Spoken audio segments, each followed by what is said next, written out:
우리가 신앙생활하면서 정말 중요한 안디옥 교회를 오늘 다루기 전에 한번 조금 더 생각해 봤으면 하는 것은, 신앙생활의 주요 장이죠. 주된 장이고 정말 핵심인 이 교회에 관해서 어떤 교회가 성경적인 교회냐, 이걸 이해하고 있는 것은 아주 중요합니다. 우리가 교회는 이래야 된다, 이런 게 교회다, 이렇게 자기 생각을 많이 얘기를 하는데, 그러면 성경은 정말 교회가 어떠한 모습인지, 성경이 주목하고 있는 교회의 모습은 무엇인지, 예루살렘 초대교회가 궁극적인 이상적 교회가 아니라 예루살렘 초대교회가 잘 출발했는데 결론적으로 열방을 향해서 나가지 못할 때 안디옥 교회로 그 하나님의 시선을 옮기시고 계시거든요.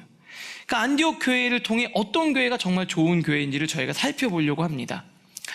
교회를 이해하는데 성경책 2권이 필요해요. 제가 처음에 말씀드렸는데 아세요? 정말 교회를 잘 이해하고 싶다 그럼 2권 읽으시면 되는데, 하나가 에베소서고 또 하나가 사도행전이에요. 에베소서는 기독론, 즉 예수님의 관점으로 신학적으로 교회를 잘 설명해주고 있어요. 그리고 사도행전은 교회를 역사적으로 이해하는데, 교회가 탄생하고 어떻게 위기를 겪고 성장하고, 그리고 그 교회가 어떻게 타락하고 쇠퇴하고 하나님은 어떤 교회를 그럼 쓰시는지, 이 이야기를 쭉 다루어지게 됩니다. 그래서 저희가 사도행전을 통해서 이제 진짜 교회가 하나님이 원하시는 모습은 어떤 모습인지를 살펴보려고 합니다. 오늘 안디옥 교회를 통해서 세 가지를 여러분들과 나누도록 하겠습니다. 첫 번째입니다. 가르침입니다. 가르침. 오늘 본문 사도행전 13장 1절 말씀을 우리 한번 다시 읽겠습니다. 시작. 안디옥 교회에 선지자들과 교사들이 있으니 곧 바나바와 니게르라 하는 시므온과 구레네 사람 루기오와 분봉왕 헤롯의 젖동생 마나엔과 및 사울이라. 안디옥 교회를 설명하는데요, 뒤에 보니까 5명의 리더들, 5명의 지도자의 명단을 공개하고 있습니다. 첫 번째가 바나바, 그렇죠? 그리고 두 번째는 니게르라 하는 시므온, 그 다음 구레네 사람 루기오, 분봉왕 헤롯의 젖동생 마나엔 및 사울, 5명인데요 이 5명의 호칭, 타이틀을 뭐라고 했냐면 선지자와 교사들이 있었다, 이렇게 이야기를 합니다. 이 명칭에 대해서 우리가 조금 더 집중해서 살펴보려고 합니다. 선지자는 뭐냐면 하나님의 말씀을 선포하는 거예요. 그 시대의 시대적인 메시지를 전하는 겁니다. 정말 제대로 가고 있지 못하다면 제대로 가야 한다고 말을 하고요, 돌이켜야 한다면 돌이켜야 한다고, 하나님의 메시지를 거침없이 선포하는 사람들이 선지자였습니다. 교사들은 무엇입니까? 무엇이 바른 길인지, 어디로 가야 되는지를 가르쳐주는 사람이 교사예요. 그러니까 리더의 5명의 리더의 타이틀을 꾸미는 말로 선지자, 교사 이렇게 했다라는 건, 안디옥 교회는 하나님의 말씀이 거침없이 선포되고 그 말씀을 내 삶의 기준으로 삼도록 가르침이 잘 있었고 배움이 그 안에서 일어나고 있는 교회였다라는 거예요. 지도자들이 선지자와 교사라는 타이틀을 썼다라는 겁니다. 교사들을 통해 성경적 가르침이 있고 그 가르침을 배워서 기준으로 삼고 삶으로 적용하는 그런 교회였다. 그렇게 몸부림치려고 애쓰는 교회였다라는 거예요. 우리가 교회를 하면 어떤 교회가 정말 좋은 교회입니까? 각자가 갖고 있는 생각이 다 있어요. 그런데 100이면 100 다 그렇게 얘기해요. 교회는 사랑이 넘치는 곳이다. 교회는 사랑이 넘치는 거다. 여러 가지가 있죠. 내가 지금 힘드니까 나를 좀 위로해주고 공감해주는 교회, 아픔을 덜어주는 교회, 그런 좋은 교회라고 이야기를 해요. 물론 그게 틀린 말은 아닙니다.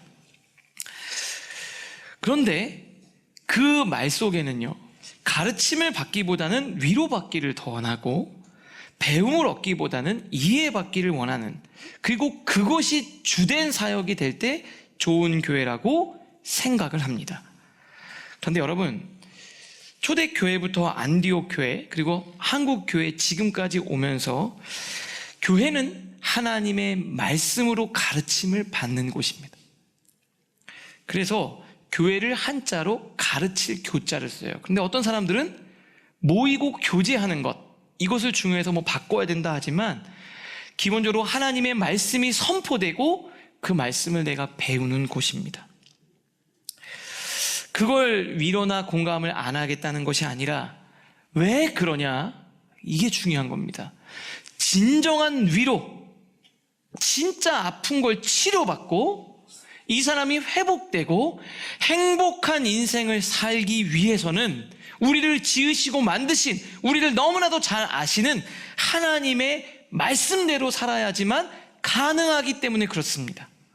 다시 말씀드릴게요. 정말 치유가 되고 행복하고 평안하고 기쁘게 살아가기 위해서는 하나님의 말씀의 기준으로 살아야만 되기 때문에 그런 거예요. 마태복음 11장 28절 29절 우리 한번 같이 읽어보겠습니다. 우리 같이 읽을까요? 시작. 수고하고 무거운 짐진 자들아 다 내게로 오라. 내가 너희를 쉬게 하리라. 나는 마음이 온유하고 겸손하니 나의 멍에를 메고 내게 배우라. 그리하면 너의 마음이 쉼을 얻으리니. 이렇게 되어 있습니다. 수고하고 무거운, 지금 지친 사람들한테 얘기하는 거예요. 지친 사람들한테 뭐라 그러냐면 다 내게로 오라고 콜링합니다. 그러면서 뭐라고 했죠? 나는 마음이 온유하고 겸손하니 나의 멍에를 메고, 예수님이 말씀하신 거, 내가 지고 있는 이 십자가를 너희들도 같이 지고 내게 배우라. 이렇게 배우라는 거예요. 야, 너 이제 지쳤지? 아무것도 안 해도 돼. 그냥 너 괜찮아. 이렇게 아니라 배워라. 그리하면 너의 마음이 쉼을 얻으리니. 이렇게 얘기했습니다. 진정한 쉼을 주시겠다고 하시면서 예수님의 멍에를 메고 배우라고 말씀하셨어요. 그러면 내면 깊은 곳에서 쉼과 평안이 임한다는 겁니다. 이걸 메시지 성경, 유진 피터슨 목사님이 쓰신 메시지 성경을 보니까 이렇게 되어져 있어요. 넘겨주실래요? 네. 나에게 오너라. 나와 함께 길을 나서면 너의 삶이 회복될 것이다. 내가 너희에게 제대로 쉬는 법을 가르쳐 주겠다. 나와 함께 걷고 나와 함께 일하여라. 내가 어떻게 하는지 잘 보아라. 자연스러운 은혜의 리듬을 배워라. 나와 함께 있으면 자유롭고 가볍게 사는 법을 배울 것이다. 하나님 뭐라고 말씀하셨죠? 제대로 쉬는 법, 진짜 쉬는 게 뭔지, 진짜 평안이 뭔지, 진짜 행복이 무엇인지를 와서 하나님의 말씀을 통해 배우라는 거예요. 은혜의 리듬을 배우라고 주님이 말씀을 하십니다. 하나님은 어떻게, 성경은 어떻죠? 진짜 행복은요, 하나님이 허락하신 경계 안에서만 누릴 수 있다. 그리고 세상은 자유를 제한하는 것 같지만 하나님의 멍에를 메는 것이 진짜 쉬는 거라고 주님 말씀합니다. 교회에 오면 막 그렇죠. 교회에 오면 일주일 동안 살기도 힘든데 교회에 와서 자꾸 더 힘들다는 거예요. 그런데 그게 내가 갖고 있는 행복을 그냥 인생의 가벼운 즐거움 정도로 생각하고 있기 때문에 그렇습니다. 그래서 성경은 행복과 쾌락을 구분해서 이야기해요. 쾌락과 행복은 다른 겁니다. 그냥 내가 기분이 좋은 것과 진짜 행복은 달라요. 기분이 좋은 것은 나중에 결국 고통이 오고요. 진짜 행복은 내 삶의 내면에서 울리는 기쁨을, 참 기쁨을 가져다 줍니다. 하나님은 우리에게 늘 얘기해요. 절제하고 다스리고. 그게 우리를 괴롭게 하려고 하는 것이 아니라 그래야 진짜 우리가 행복하게 살아갈 수 있는 길이기 때문에 그렇습니다. 진짜 사랑을 맛보고 싶다면, 정말 행복을 맛보고 싶다면 행복을 추구하는 것이 아니라 의를 추구하고 거룩을 추구하고 말씀대로 살아갈 때 우리가 행복할 수 있다. 육체적 본능을 따르지 말고 마음대로 살지 말고 절제하며 살라.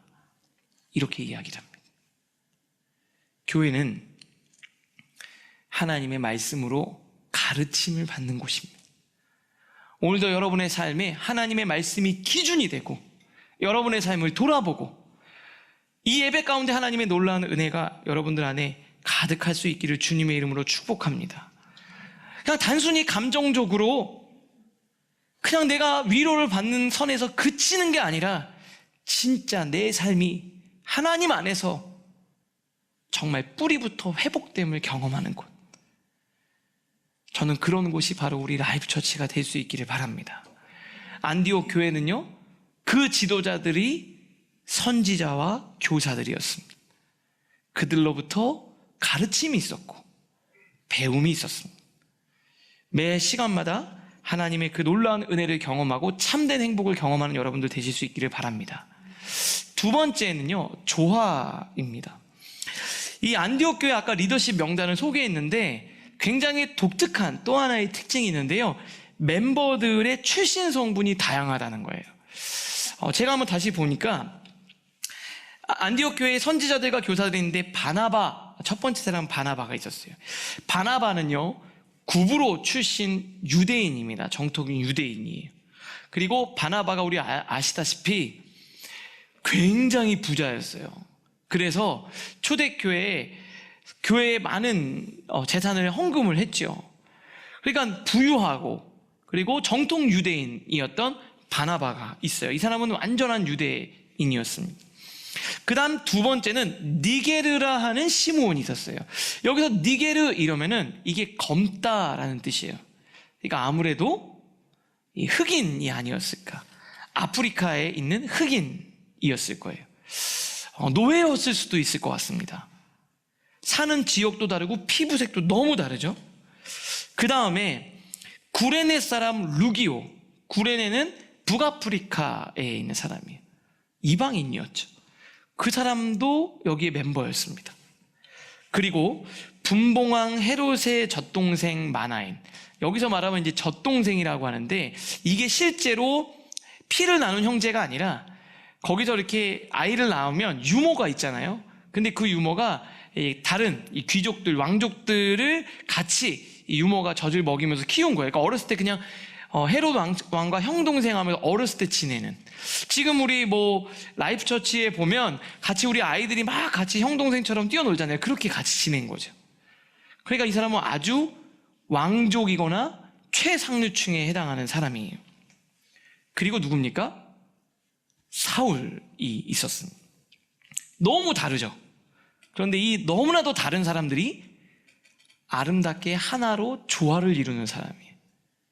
나랑 비슷한 사람들과 함께 사역을 한 게 아니라 너무나도 다르고 다른 출신 성분을 가지고 다른 생각을 가진 사람들이 하나로 어우러질 수 있는 그런 교회였다라는 겁니다. 이 말은요, 다르지만 함께 일할 줄 아는 사람들이었어요. 너무 달랐지만 한 가지로는 하나로 뭉칠 수 있어서 예수 그리스도 한 분, 그분으로 하나 될 수 있는 그런 교회였다라는 거예요. 제가 많은 분들이 늘 교회는 누구나 올 수 있고 누구나 함께 할 수 이렇게 얘기하지만 막상 같이 일하는 지점이 되고 막상 같이 뭐를 함께 하는 지점이 되면 그걸 그렇게 어려워요. 근데 여기는 나를 내려놓고 함께 예수 그리스도 한 분을 위해 하나가 될 수 있는 교회였어요. 우리 교회가 그런 교회가 될 수 있기를 간절히 기도합니다. 세 번째입니다. 성령의 감동이 있었어요. 우리 이어서 2절 말씀 우리 한번 같이 화면을 보면서 읽겠습니다. 시작. 주를 섬겨 금식할 때 성령이 이르시되 내가 불러 시키는 일을 위하여 바나바와 사울을 따로 세우라 하시니, 여기 보니까요 성령의 감동이 있었는데 뭐라 그랬냐면요, 바나바하고 사울을 따로 세워서 선교사로 파송하라 이렇게 된 거예요. 근데 이 감동이 언제 있었냐, 주를 섬겨 금식할 때 이렇게 돼 있는데요, 여기서 섬기다라는 단어가 헬라어로 레이트르게오예요. 근데 이게 섬기다인데 그냥 섬기다가 아니라 하나님을 섬기는 거죠. 예배하는 거예요. 그러니까 히브리어로 예배하다와 같은 의미입니다. 그러니까 어떨 때 쓰이는 거냐면 제사장이 성전에서 하나님 한 분을 올곧이 섬길 때 쓰는 단어가 주를 섬겨, 이런 뜻이에요. 그러니까 일하고 봉사한 게 아니라 예배를 하나님 앞에 온전히 드릴 때, 그리고 금식하며 기도할 때 성령님의 감동이 있었어요. 그래서 NIV 성경에서는 여기를 예배를 드리는 동안에, 예배를 드릴 때, 이렇게 기록을 하고 있습니다. 예배를 하나님께 드릴 때 성령이 말씀하셨다, 이렇게 기록하고 있어요. 그러니까 이게 수평적 용어가 아니라 수직적 용어예요. 하나님 한 분을 온전히 예배할 때 성령의 음성과 감동이 있는 거예요. 그냥 지나가다가 갑자기 막 놀다가 이렇게 하면 어떨까, 이렇게 생각한 게 아니에요. 예배를 드리는데 감동이 있는 거예요. 기도하는데 감동이 임하는 겁니다. 그리고 그런 교회가 순종하고 움직일 수 있었어요. 본문 2절 다시 보니까, 주를 섬겨 금식할 때 성령이 이르시되 내가 불러 시키는 일을 위하여 바나바와 사울을 따로 세우라. 어떤 감동이었죠? 바나바와 사울을 따로 세워서 선교사로 보내라는 거예요. 저는 이걸 보면서 누구한테 먼저 감동이 왔을까? 이 5명의 리더들에게 동시에 왔을까? 아무래도 공동체의 리더를 통해서 하나님이 그 방향성을 얘기하잖아요. 그러니까 담임 목사였던 바나바, 그리고 제일 탁월한 사역자였던 사울, 이 두 사람에게 하나님의 감동이 있지 않았을까? 아니면 바나바, 이 한 사람, 그 안디옥 교회의 담임 목사인 바나바에게 그 감동을 주시지 않았나? 그래서 처음에 그런 얘기를 탁 나눈 거예요. 지금 성령님이 이런 감동을 주신다, 그렇게 나눈 겁니다. 그런데 한번 생각해 보세요. 이제 1년 조금 지나서 막 부흥을 하고 있는 거예요. 엄청난 열매가 보이는 겁니다. 우리가 뭔가 이제 해볼만 하고 재밌고, 그런데 성령이 갑자기 담임 목사인 바나바에게 사울 데리고 둘이 나가서 개척을 해, 이렇게 얘기를 하는 거예요. 선교사로 나가, 이렇게 얘기를, 감동이 있는 거예요. 황무지와 같은 곳에서 새로운 교회를 개척하라고 부르시는 거예요. 교회 입장에서 생각해 보세요. 너무 훌륭한 바나바 와가지고 신앙생활하는 게 막 기쁘고 즐겁고 행복한 거예요. 그리고 정말 이 사울은 말씀을 잘 준비하고 학자였기 때문에 성경을 너무 잘 가르치니까 성경 공부 시간이 너무 즐거운 거예요. 그런데 이 두 사람 나가면 교회가 휘청거릴 것 같아요. 그런데 두 사람 보내라고 이들이 결정을 합니다. 근데 쉽지 않은 결정이었던 것 같아요. 왜냐하면 3절에 보면 이렇게 나와요. 같이 한번 또 읽겠습니다. 시작. 이에 금식하며 기도하고 두 사람에게 안수하여 보내니라. 아까는 자발적인 금식이었는데 이거는 약간 밥이 안 넘어가는 거 아닐까? 이거 진짜 하나님의 뜻 맞나? 그런데 그러니까 순종하고 안수하고 기쁜 마음으로 두 사람을 보냅니다. 기도하고 금식하고, 이거 인간적인 생각 아닐까? 또 묻고 또 기도하고, 그런데도 이 감동이 이 심장에서 두근두근 거림이 끊이지가 않는 거예요. 아무래도 이건 하나님이 하시는 것 같다. 그래서 막 같이 기도했는데 어느 날 갑자기 나머지 리더들도 다 같은 감동이 오는 거죠. 우리 하나님이 우리 교회를 이렇게 쓰시는구나, 이게 하나님의 계획이구나. 그래서 두 사람을 보내는 겁니다. 근데 만약에 안디옥 교회가 바나바와 사울 두 사람 안 보냈다면 안디옥 교회는 엄청 커졌을 수는 있겠지만, 사람들은 정말 많아서 초대형 교회가 됐을 수는 있겠죠. 진짜로 막 엄청 큰 교회, 메가처치가 됐을 수는 있겠지만, 갈라디아, 빌립보, 데살로니가, 고린도, 에베소, 골로새, 그 곳곳에 건강한 하나님의 교회는 안 세워졌을 겁니다. 주중에 제가 한 청년 신방했는데, 목사님 왜 개척하셨냐고 그러면서 생각이 깊어. 로아도 있고 오니도 있고, 여기까지 생각을 한 건가? 힘드실 텐데 안정적으로 목회하면 좋은데, 자기는 목사님이 좀 그렇게 힘들게 하지 않았으면 좋겠다는 마음이 많이 있었다는 거예요. 제가 기존 교회 담임 목사에서 개척교회 담임 목사로 결정한 것도 안디옥 교회처럼 성령의 감동에 민감하게 반응하며 목회를 하기 위함입니다.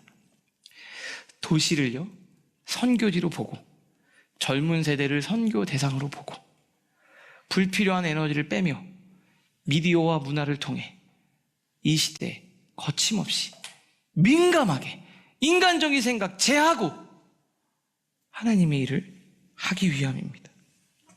한 가지 더 생각을 좀 해봤어요. 그러면 선교는 뭐냐? 진짜 좋은 것을 내어주는 거예요. 이런 생각이 좀 들었을 것 같아요. 선교하는 거 다 좋다, 다 좋은데 지금 바나바, 바울은 조금 아닌 것 같으니까 꼭 필요할까 두고 이제 그분보다 덜 하신 분을 보내면 어떠냐, 이런 생각 들지 않을까요? 지금 여기 필요하니까 안 된다, 그렇죠? 다른 사람을 보내자. 이 사람 빠지면 정말 흔들릴 것 같다. 이 사람 없으면 안 된다. 그런데요, 하나님 앞에 선교할 때 정말 그런 사람 보내는 겁니다. 여러분, 우리가 막 선교하고 뭘 하는데 이분 빠지면 막 우리 교회가 흔들릴 것 같아. 그런 사람을 보내야 되는 거예요. 그런데 가끔 이분은 잘 됐다, 선교로 그냥 가면 되겠다, 이런 분들 보내면 안 되는 거예요.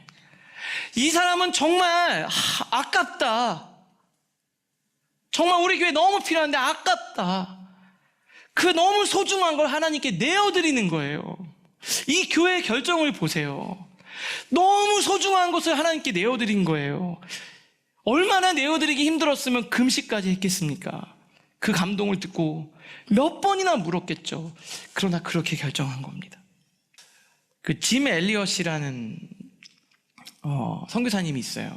미국의 휘튼 칼리지, 되게 명문이죠. 아주 좋은 학교인데 그 수석으로 졸업을 했어요. 그리고 짐 엘리엇이 젊은 선교사님들, 청년들과 함께 에콰도르 선교를 떠나요. 그래서 이 내용이 그 창끝이라는 영화로 나왔잖아요. 근데 복음도 제대로 전해보지 못하고 죽임을 당합니다. 그래가지고 미국에서 난리가 나요. 이게 진짜 비난의 목소리가 나오죠. 그러면서 기사에서 이런 제목들이 나왔어요.